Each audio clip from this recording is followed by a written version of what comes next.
Hello future officers, welcome back to your channel English with Kokila. आज के video में हम आपके एसएससी सीजीएल 2025 के प्रीवियस ईयर क्वेश्चंस को सॉल्व करेंगे।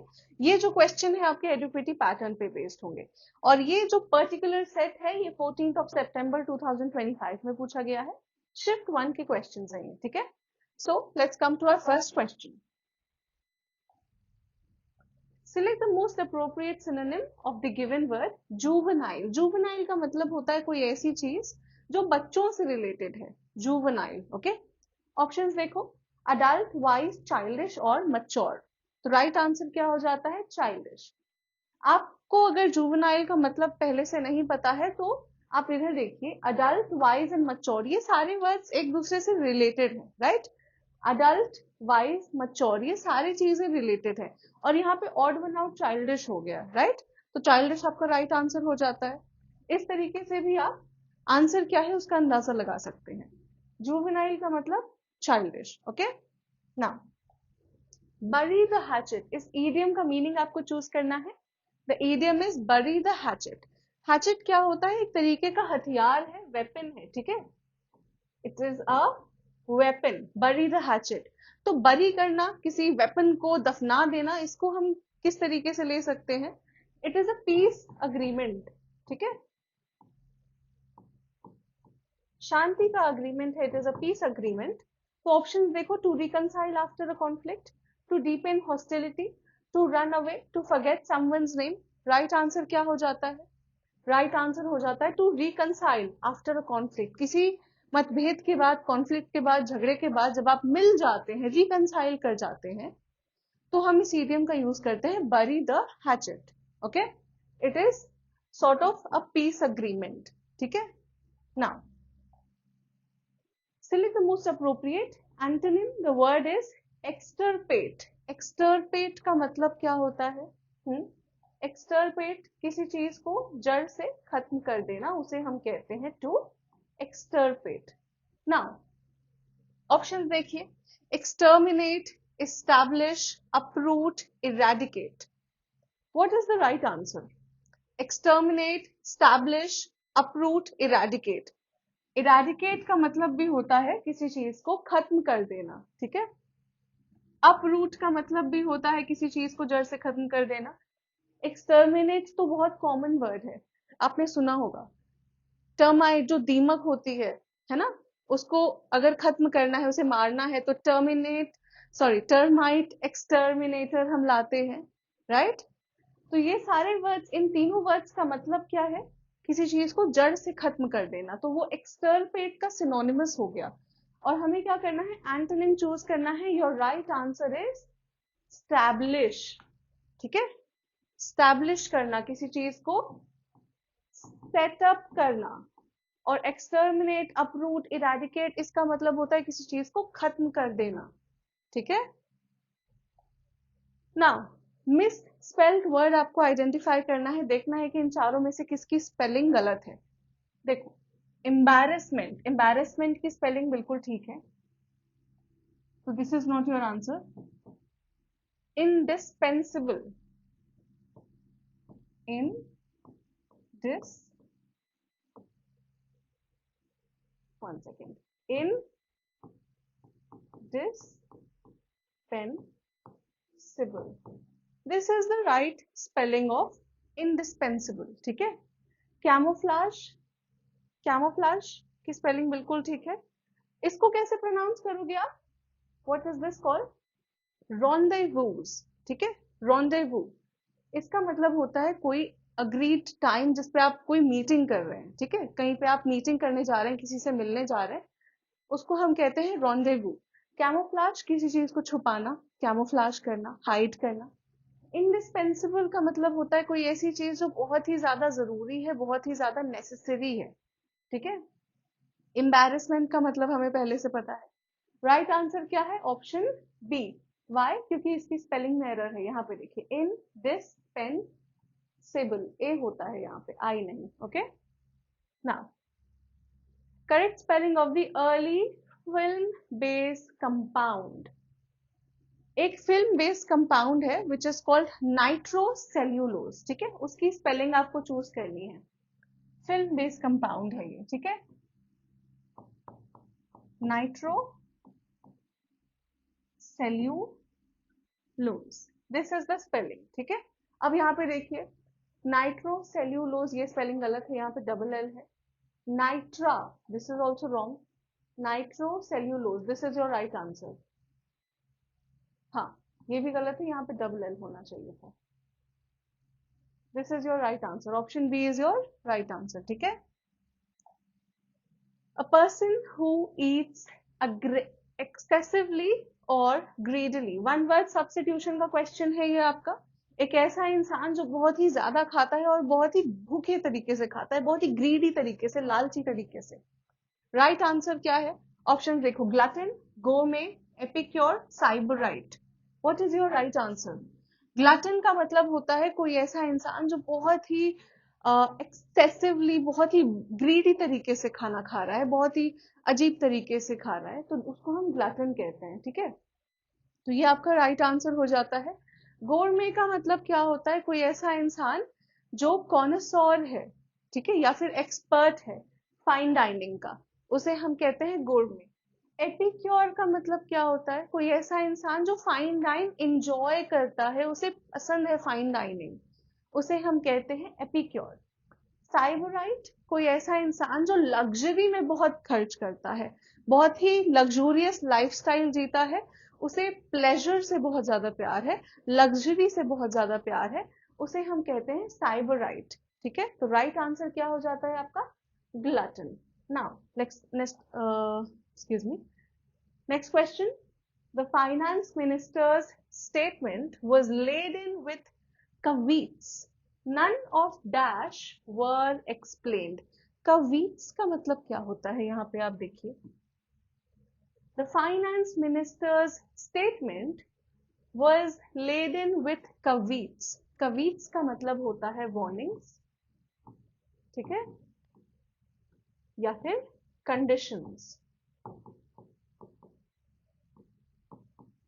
ठीक है, या तो warnings या फिर conditions, caveats. None of dash were explained. तो यहाँ पे क्या होना चाहिए? that, them, which, whom हम तो किसी पर्सन के लिए यूज करते हैं, that और them भी नहीं होगा।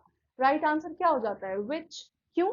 क्योंकि caveats, caveats का मतलब क्या हुआ? warning, condition, noun है, तो none of which were explained, ठीक है। so this is your right answer. चलिए, the philosopher's stance was diametrically dashed to the prevailing orthodoxy. What is the right answer? Option देखो, adverse, averse, converse, opposed. adverse का मतलब क्या होता है? कोई ऐसा सिचुएशन जो बहुत ही ज्यादा हानिकारक है, प्रॉब्लमैटिक है, हार्मफुल है, ठीक है।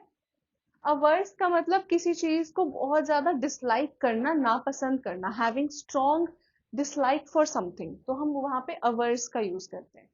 कन्वर्स मतलब किसी चीज को रिवर्स कर देना, ऑपोजिट कर देना, ठीक है, रिवर्स। और नेक्स्ट इज अपोज्ड। अपोज्ड का मतलब क्या हो जाएगा? ऑपोजिट, है ना। ऑप्शंस देखिए, सॉरी क्वेश्चन देखो आप, the philosophers stance was diametrically dash. तो डायमेट्रिकली का मतलब यहाँ क्या हो जाएगा? डायरेक्टली, है ना, या फिर कंप्लीटली। और इसके साथ हम अपोज्ड का यूज करते हैं। The philosophers stance was diametrically opposed, यानी कि फिलोसफर का जो स्टांस था, उसका जो ओपिनियन था, वो डायरेक्टली या फिर कंप्लीटली ऑपोजिट था टू द प्रिवेलिंग ऑर्थोडॉक्सी, ठीक है, कि अभी जो प्रिवेलिंग ऑर्थोडॉक्सी है उससे पूरा ही ऑपोजिट उसका स्टांस था। तो this is your right answer. चलिए, no sooner dash the findings published than critics began questioning their legitimacy. What is your right answer? Option देखो, was, had, were या have. was, had, were और have. तो no sooner के साथ हम क्या लगाते हैं?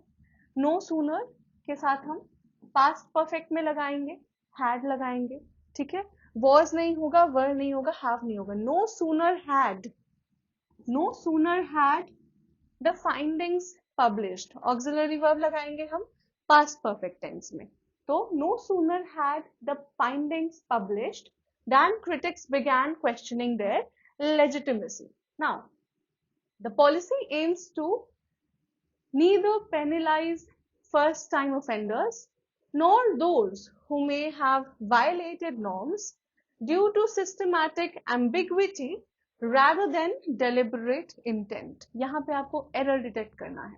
The policy aims to neither penalize first time offenders nor those who may have violated norms due to systematic ambiguity rather than deliberate intent. Error कहाँ है? देखिए आप. Where is the error? What do you think? The policy aims to neither penalize. अब देखो error जो है आपका ये ऑप्शन 1 में है. क्यों? यहाँ पे देखो neither और nor. पैरेललिज्म का एरर है आपका, ये पैरेललिज्म का एरर है. The policy aims to neither penalize first time offender. क्या हो रही है बात यहाँ पे? neither के बाद यहाँ verb लग रहा है और यहाँ पे क्या है? nor those who may have violated. यहाँ पे तो verb नहीं है, बट पैरेललिज्म के अकॉर्डिंग सेम स्ट्रक्चर फॉलो होना चाहिए, राइट? तो यहाँ पे हम क्या करेंगे? The policy aims to penalise neither first time offenders. ना तो ये फर्स्ट टाइम ऑफेंडर्स को पेनलाइज करती है और ना ही उन्हें पेनलाइज करती है जो who may have violated norms, जो जिन्होंने शायद नॉर्म्स जो रूल्स हैं उसको वायलेट किया है, उल्लंघन किया है उनका. ठीक है, तो यहाँ पे क्या हो जाएगा? Right answer option 1. समझ पा रहे हैं आप क्यों है राइट आंसर आपका ऑप्शन 1? क्योंकि यहाँ पे पेनलाइज नीदर के पहले आना चाहिए. बात हो रही है कि पॉलिसी जो है उसका मेन एम क्या है? टू पेनलाइज करना नीदर फर्स्ट टाइम ऑफेंडर्स, ना ही वो फर्स्ट टाइम ऑफेंडर्स को पेनलाइज कर रही है, nor those who may have violated norms, ना ही उनको कर रही है जिन्होंने शायद नॉर्म्स यानी जो रूल्स हैं उनको वायलेट किया है. ठीक है, सो this is your right answer. It was not merely the fragmentation of administrative jurisdiction across sectors that disrupted cohesive governance, but the inertia embedded in overlapping regulatory mandates, which, though designed to safeguard institutional autonomy, ends up paralyzing interdepartmental responsiveness altogether. अगर आप यहाँ पे ध्यान से देखें तो एक pattern हमें नजर में आ रहा है. पिछले जो हमने कुछ PYQ सॉल्व किया उसमें हमने ये देखा है कि ज्यादातर जो एरर है ये आपके सब्जेक्ट वर्ब अग्रीमेंट से रिलेटेड है और पैरेललिज्म से रिलेटेड है. ठीक है, तो ये जो टॉपिक्स है इसको बहुत अच्छे से आपको कवर करना है. अब यहाँ पे देखो, ये जो है पर्टिकुलर क्वेश्चन, ये यहाँ पे इसमें पास्ट में बात हो रही है. ठीक है, पास्ट में हम बात कर रहे हैं. It was not merely the fragmentation of administrative jurisdiction across sectors that disrupted cohesive governance, but the inertia embedded in overlapping regulatory mandates, which, though designed to safeguard institutional autonomy, ended up, यहाँ ends up की जगह ended up होना चाहिए. यहाँ पे पूरी बात हम पास्ट में कर रहे हैं, but this यहाँ पे आपका एरर है, एंडेड अप होना चाहिए. एरर कहाँ पे है आपका? ऑप्शन 4 में है. This becomes your right answer. चलो, the committee had been debating complex amendments when the bell rang. Passive में चेंज करना है. The committee had been debating complex amendments when the bell rang. तो यहाँ पे हम क्या करेंगे? कॉम्प्लेक्स अमेंडमेंट्स आपके पहले आ जाएंगे. Complex amendments had been being, क्योंकि यहाँ पे हैड बिन है तो हम लगाएंगे had been being debated by the committee when the bell rang. ठीक है, this will be your answer. Options देखो, कॉम्प्लेक्स अमेंडमेंट्स हैड बिन, ये तो गलत हो गया. This is your wrong answer. Complex amendments had been being debated, ठीक है, had been being debated by the committee when the bell rang. This is your right answer, option B. ये आपका right answer है, ठीक है। Complex amendments had be been, ये भी गलत है। कॉम्प्लेक्स अमेंडमेंट्स हैड डिबेटेड, ये भी गलत है। राइट आंसर ऑप्शन बी है आपका। Complex amendments had been being debated by the committee when the bell rang. Now homonym आपको चूज करना है हाइलाइटेड वर्ड का। द वर्ड इज पॉल्ट्रॉन, ठीक है, पॉल्ट्रॉन।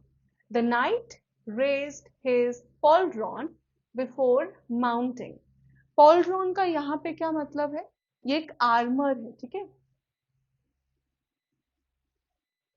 आर्मर है जो हम शोल्डर्स में पहनते थे पुराने समय में।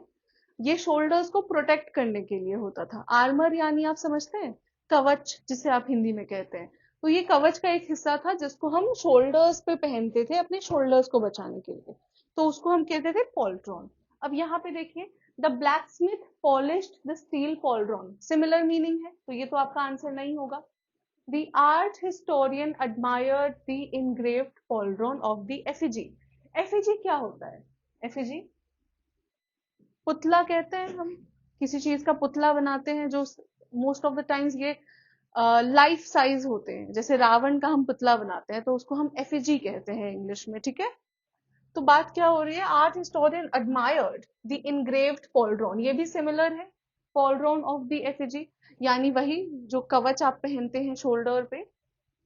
तो ये भी आपका रॉन्ग आंसर हो जाएगा। वाई? बिकॉज सिमिलर मीनिंग है। The biology student dissected the pauldron of the sea slug.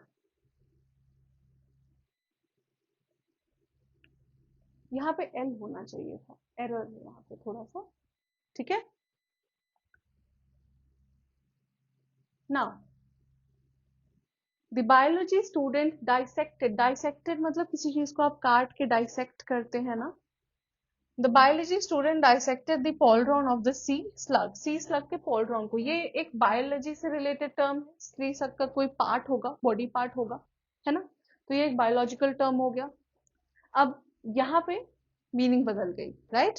यहाँ पे एक स्टील का एक आर्मर था और यहाँ पे एक बायोलॉजी का टर्म है, तो this becomes your right answer, है ना।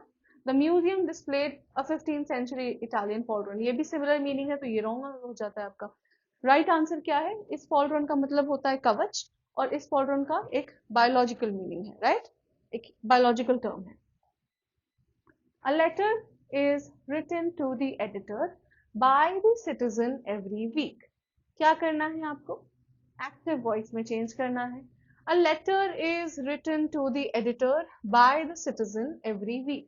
तो हम इसे लिख सकते हैं the citizen writes a letter, है ना। ऑप्शन देखो, the editor writes a letter to the citizen, ये तो गलत हो गया क्योंकि एडिटर लिख नहीं रहा, ये तो बात ही गलत है। The citizen writes a letter to the editor every week, ठीक है, this is your right answer. The editor wrote a letter, this is wrong. The citizen has been writing letters, नहीं। A letter is written to the editor by the citizen every week. The citizen writes a letter to the editor every week. This is your right answer, option B, ठीक है। चलिए, आपका next question passage से related है। Passage पढ़ते हैं। India's tryst with the Olympic Games began in 1900 when Norman Pitchford, a British Indian athlete, clinched 2 silver medals in athletics.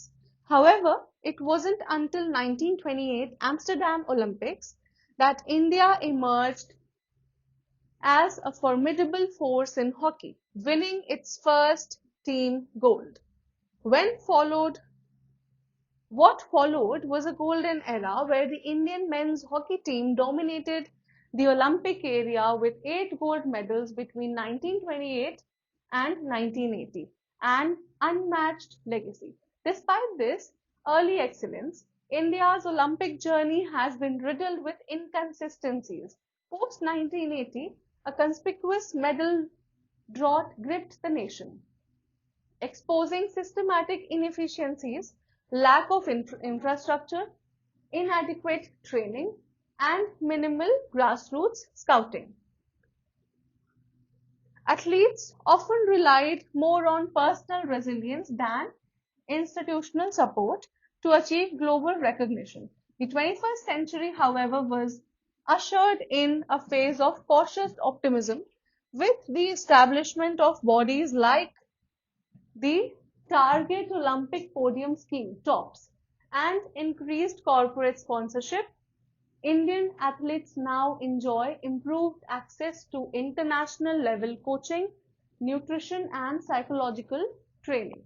The tallies, the medal tallies through, though modest, have been seen an upward trend, symbolized by Neeraj Chopra's historic gold in javelin at Tokyo 2020. What's most excuse me, what's most heartening is the diversification of sports.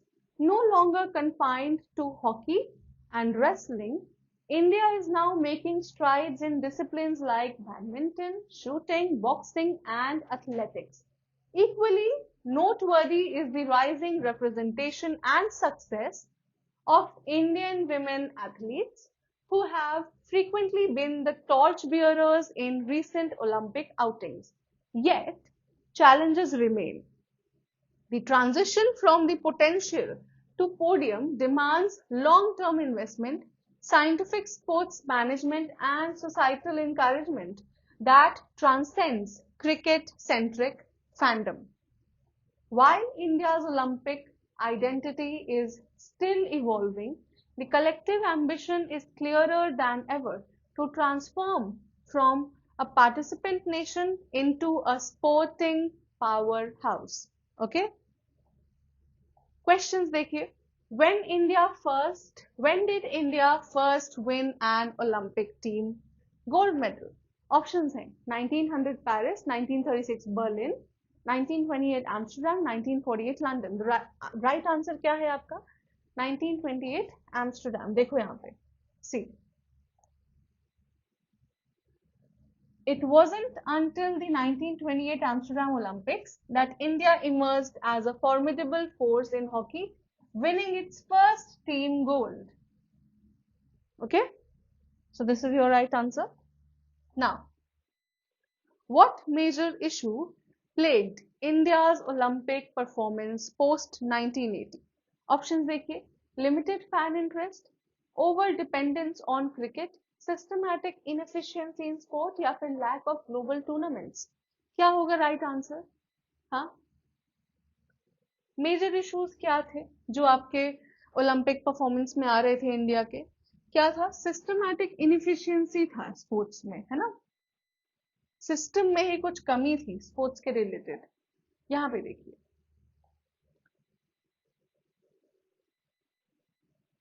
India's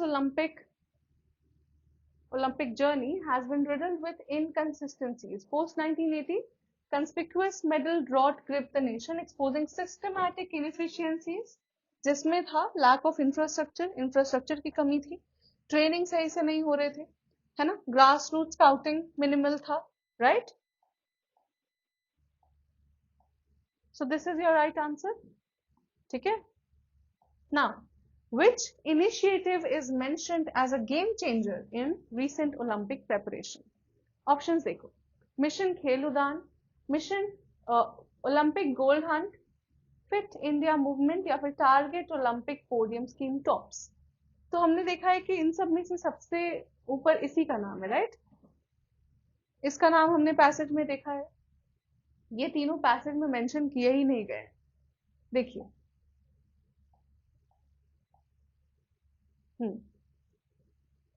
with the establishment of bodies like the Target Olympic Podium Scheme, TOPS, and increased corporate sponsorship, Indian athletes now enjoy improved access to international level coaching, nutrition, and psychological training.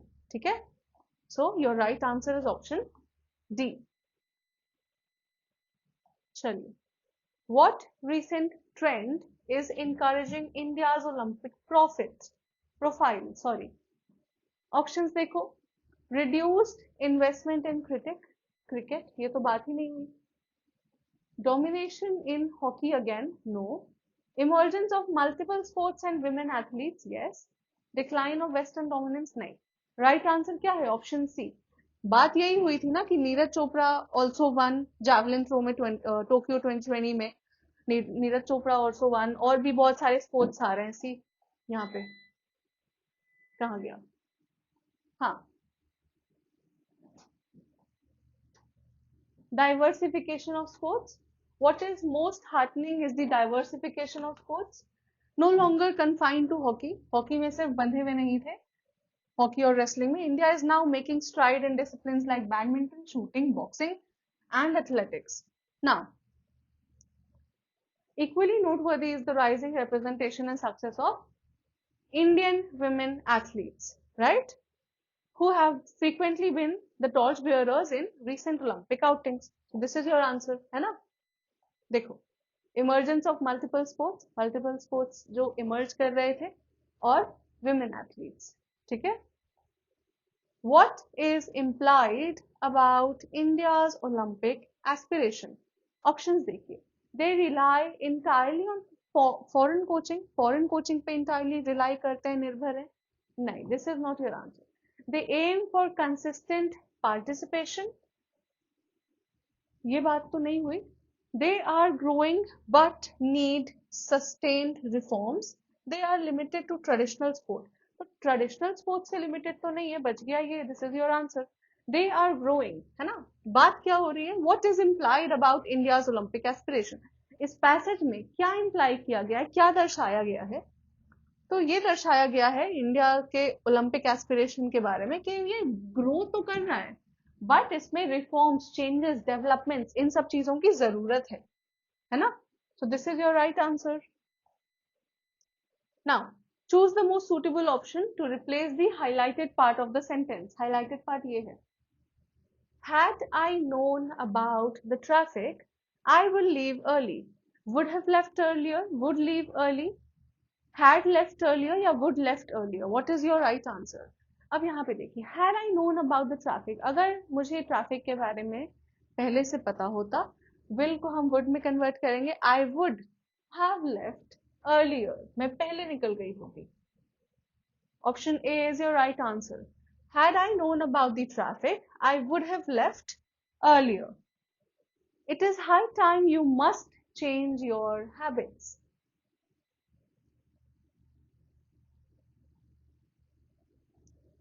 This is your highlighted part, ठीक है।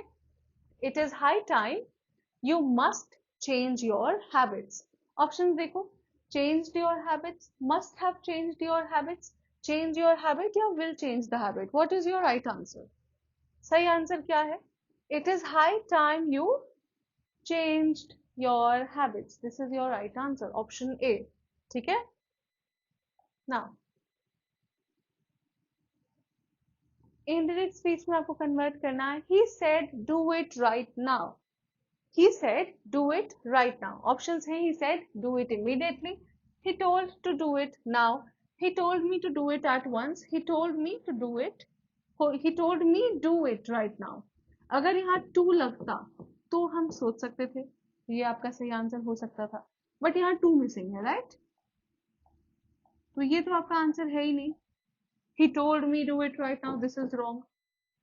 He said do it immediately, this is also wrong. He told to do it now, no. This is your right answer, option C. He told me to do it at once. Now, direct speech में convert करना है आपको। The professor remarked that students needed to submit their papers before Friday. Professor remarked that students needed to submit their papers before Friday. तो क्या होना चाहिए? इसको अगर हम direct में चेंज कर रहे हैं तो students need to, है ना, students need to submit their papers before Friday. Option देखो, students need to submit their papers before Friday, the professor remarked, ठीक है। students needed to submit their papers before Friday, said the professor नहीं, और यहाँ needed भी नहीं होगा, need होना चाहिए, ठीक है, क्योंकि हम डायरेक्ट स्पीच के बारे में बात कर रहे हैं ना, like how it was said in the past, है ना। submit your papers before Friday, the professor instructed. You were to submit, नहीं ये भी नहीं होगा, राइट आंसर ऑप्शन ए हो जाता है। Students need to submit their papers before Friday, the professor remarked. Okay, now rearrange करना है, पैरा जंबल्स हैं ये आपके। ऑप्शन देखो पहले, 2 4 3 2। सेंटेंसेस देखिए, this makes them ideal for task, तो ये आपका हो नहीं सकता first sentence. Why? Because it starts with this makes them, यह उनको बनाता है आइडियल, है ना, ये उनको आइडियल बनाता है, तो ये तो आपका फर्स्ट सेंटेंस होगा नहीं, और ये ऑप्शन में भी नहीं है। ऑप्शन में क्या है? 2 3 और 4। तो 4 को देखो, अगर देखा जाए तो instead of being given a set of rules, अब किसी भी पैराग्राफ की शुरुआत क्या हम इंस्टेड से कर सकते हैं? नहीं, ये आपका इंट्रोडक्टरी लाइन तो बिल्कुल नहीं है, तो ये नहीं होगा। तो ऑप्शन कौन से कट गए? ये वाला ऑप्शन कट गया आपका।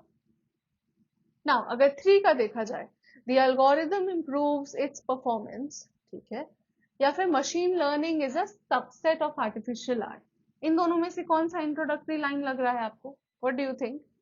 Machine learning, right? Option 2, machine learning is a subset of artificial intelligence that focuses on the creation of algorithms that can learn from data without explicit programming। तो ये option 2 आपका first sentence हो जाता है ना? Option 2 आपका first sentence हो जाता है। तो ये दो ऑप्शंस आपके कट गए। अब देखिए, 2 के बाद या तो 4 आएगा या तो 3 आएगा। Machine learning is a subset of artificial intelligence that focuses on the creation of algorithms that can learn from data without explicit programming. The algorithm improves its performance by analyzing vast amount of input data and identifying underlying patterns। या फिर option 4 जो यहाँ पे है, instead of being given a set of rules, a machine learning model is trained on examples। तो अगर आप देखें कि मशीन लर्निंग के बारे में बात हुई, और सेम मशीन लर्निंग के बारे में फिर हम यहाँ पे भी बात कर रहे हैं, है ना? तो 2 के बाद आपका 4 आना चाहिए, right? Instead of being given a set of rules, machine learning model is trained on examples. किस तरीके से ट्रेंड है? अब यहाँ पे 3 में बताया गया है कि जो एल्गोरिदम है वो इंप्रूव करता है इसका performance by analysing vast amount of data and identifying underlying patterns. तो राइट आंसर क्या हो जाएगा? पैटर्न देखिए आप, ये आपका रॉन्ग हो गया क्योंकि 2 के बाद 3 नहीं आना चाहिए। तो this is your right answer, 2 4 3 1।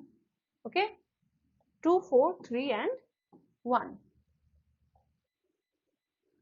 Same rearranging question है आपका। The primary purpose of this, पहले ऑप्शंस देख लो आप, ऑप्शंस में ये सारे ही फर्स्ट में आ रहे हैं, ठीक है। The primary purpose of this process, which process we don't know, introductory line तो ये नहीं है, तो ये ऑप्शन हम काट देते हैं। अगर ऑप्शन 3 देखो, these methods can range, which methods, ये भी इंट्रोडक्टरी नहीं है। दीज मेथड्स, कौन से मेथड्स के बारे में बात हो रही है हमें नहीं पता, सो this is also wrong. 4, furthermore, और तो और, furthermore it also helps to preserve food। तो furthermore से हम किसी इंट्रोडक्टरी सेंटेंस को तो शुरू नहीं करेंगे, this is also wrong. Right answer क्या बच जाता है आपका? Option A. और अगर इसे पढ़ के आप देखना चाहें तो, food processing is a series of methods used to transform raw ingredients into consumable products, ठीक है। These methods can range from, ठीक है, methods के बारे में बात हो रही है, फिर यहाँ पे कनेक्ट किया जा रहा है कि these methods can range from simple actions like cutting and grinding to more complex procedures such as pasteurization and fermentation, ठीक है। Then comes 1. The primary purpose of this process, okay, is to ensure that the food we eat is safe and does not contain harmful bacteria or other contaminants, ठीक है। And then 4, furthermore, it also helps to preserve food, extend its shelf life and enhance its nutritional value, ठीक है। तो ये आपके सारे questions हो गए। So yes, so with this हमने सारे क्वेश्चन सॉल्व कर लिए जो कि 14 सितंबर 2025 में पूछे गए थे। शिफ्ट 1 के क्वेश्चंस थे ये। कमेंट्स में बताना कि आपके कितने आंसर सही हुए And if you have any questions, feel free to ask them in the comments. And अगर वीडियो पसंद आया तो please share it among your friends and like, share and subscribe.